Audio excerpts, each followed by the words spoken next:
Now it's going.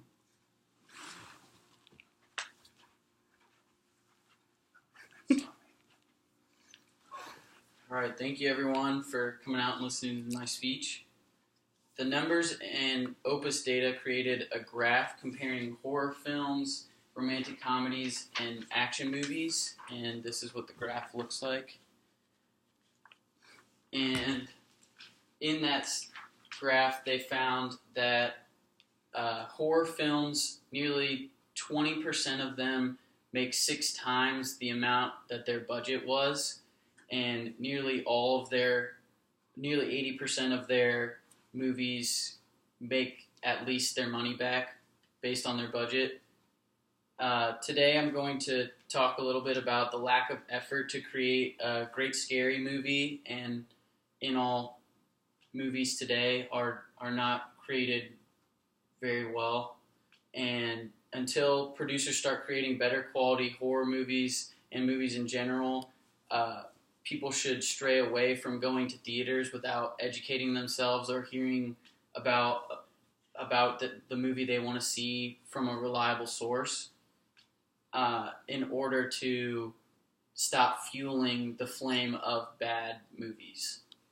And I've been a movie fanatic my whole life. I watch horror movies probably on a weekly basis, and they're dying drastically, and it definitely needs to be addressed that there's something changing in the production of horror films today, and part of that is them being under budgeted, and that's one of the main points I'm going to talk about today.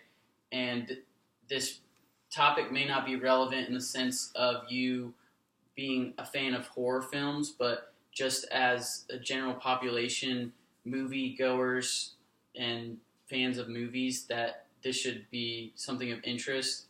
And nearly 68% of the US and Canada saw a movie at least once in the cinemas in 2014, which was about 229 million people. So it is kind of relevant that I'm talking about movies. And this number's falling partially in credit to the poor movie production. And this is another graph that I have that shows that box office sales are going up, but movie tickets are going down, which is partially a credit to low-budget films and good trailers. And so partially what I'm going to talk about is the effective use of movie trailers today, as well as the high net profit and low-budget films, and how movies today are successful even though they're not highly produced, or they don't have a high quality of production. So first I'm going to talk about movie trailers. And today horror movies are built upon like the art of a good trailer and having something that they call a jump scare. If you're watching a trailer and it makes you jump, you're going to be like, wow, that looks incredible. I want to go see that movie because that scared me, and it's just a 1-minute clip of the movie. But this can really pull away from what the movie has to offer, because the scary moments in a trailer can sometimes end up being the entire movie. When you see the 3 scary scenes in the movie that were in the trailer, I know countless times I've come out of the theater, and I know other people have, and they've said, wow, that movie was literally, all the best parts were in the trailer. So it's definitely a relevant thing today that trailers are becoming the main source of marketing for movies. And when, based on the graph I showed earlier, it shows that people are going to the box office and seeing the movie early on, but as a whole, tickets are going down. So less people are going to see the movies because the group of people that saw the trailer are going to see the movie and then realizing that they didn't like the movie. Didn't live up to the expectation or the hype of the trailer. So in reality, the scare factor of the trailer is really hindering scary movies. And basically, this part of my speech is just to educate about how scary movie trailers are hurting movies as a whole and hurting the reliability of a scary movie. So it's better to be educated about how much was in the budget for the scary movie, or watching reviews on what the critics think about the movie, or just educating yourself before you go and spend your money in the theaters. Next, I'm going to talk about one of the really big money makers that wasn't necessarily a big hit. The title was Annabelle. So most people were familiar with the film The Conjuring and The Conjuring 2, which ended up getting very good reviews and doing really well in the box office.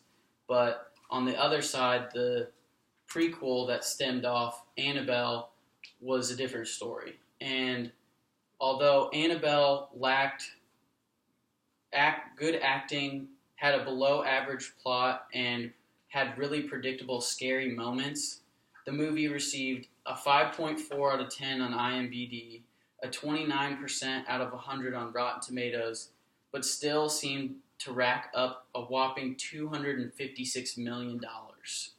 And all of this is kind of incredible, but the thing that really puts the icing on the cake is that the movie was only budgeted at $6.5 million.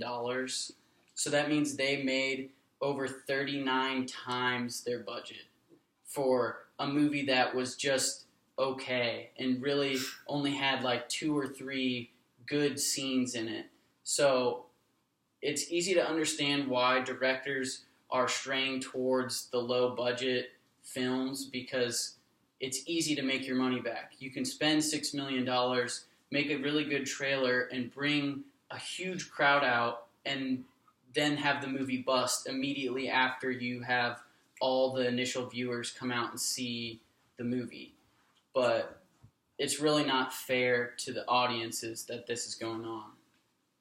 And next, I'm going to talk about the low-budget movies that were kind of good and kind of had a different impact on the movie scene. Low budget doesn't really necessarily make or break a movie. You can have a low-budget film that's good, and you can have a low-budget film like Annabelle that people think is going to be great, and it busts. But on the other hand of Annabelle is The Conjuring.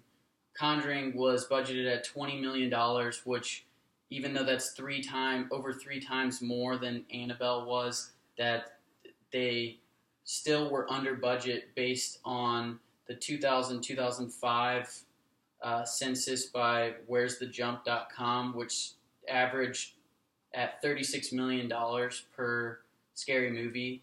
So that's heavily under budgeted from 2000 to 2005. So obviously that's got to be under budget for just an average movie today. And with a $20 million budget, The Conjuring pulled in nearly $318 million and was highly touted by critics all around.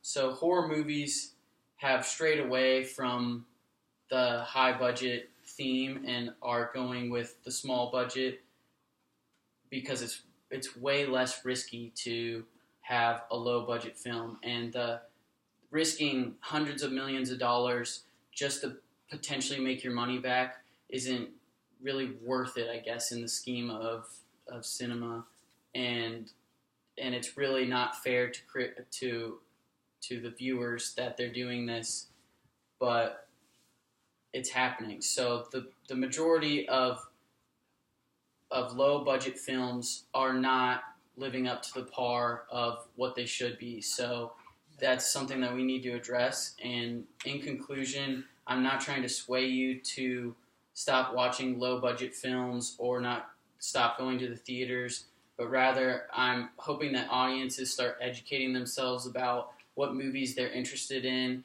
and not just watching the trailer and saying, I'm going to go see that movie, but maybe looking into what the critics have to say, reading some reviews, or hearing from someone who's already seen the movie, and then assessing if you really do want to see it. And that'll really just help with people going to a movie and wasting money on a movie that they don't enjoy, and then fueling that fire of movies that are below par. And that's all I have today. I hope you found this interesting and influential, and thanks for your time.